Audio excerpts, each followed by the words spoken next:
Hər vaxtınız xeyir olsun dəyərli izləyicilər. Heydər Parkının yanında, Xırdalan şəhərində olan Heydər Parkının yanında 2 otağa düzəlmə, görünən əşyalar qalmaq şərti ilə satılan təmirli bir mənzil çəkib sizə təqdim edirik. Keç belə. Mənzilimiz Heydər Parkının tam yaxınlığında yerləşir. 14 mərtəbəli binanın 6-cı mərtəbəsi orta mərtəbə, orta blokdur. Əsas giriş hissəsində daxil olduqda burada sol tərəfdə mebel yığa biləcəyiniz belə bir mebel yeri var. İrəliyə doğru gedirik, burada bizim qonaq otağıdır. Mənzilin ümumi sahəsi 55 kvadratdır.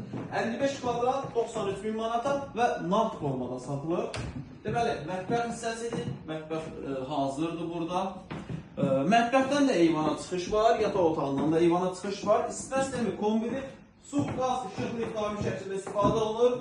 İnşallah ölməsək qalsaq, yaxın zamanda çıxarış da veriləcək. Mənzilin sanitar qovşağı, mənzilin yataq otağı. 55 kvadratda 93 bin manatda Heydər Parkının yanıdır. Və buradan eyvana çıxırıq, buradan eyvandan çıxdım. Prospekt yolu oradadır. Baba, avtobusda getdi oradan. Mənzillə bağlı daha ətraflı məlumat almaq istəsəniz, mənzilə gəlib yerində baxmaq istəsəniz, aşağıda sağ tərəfdə bizim əlaqə nömrəsi var. Zəng edib məlumat alıb gəlib yerindəcə baxa bilərsiniz. Vaxt ayırıb izlədiyiniz üçün çox sağ olun.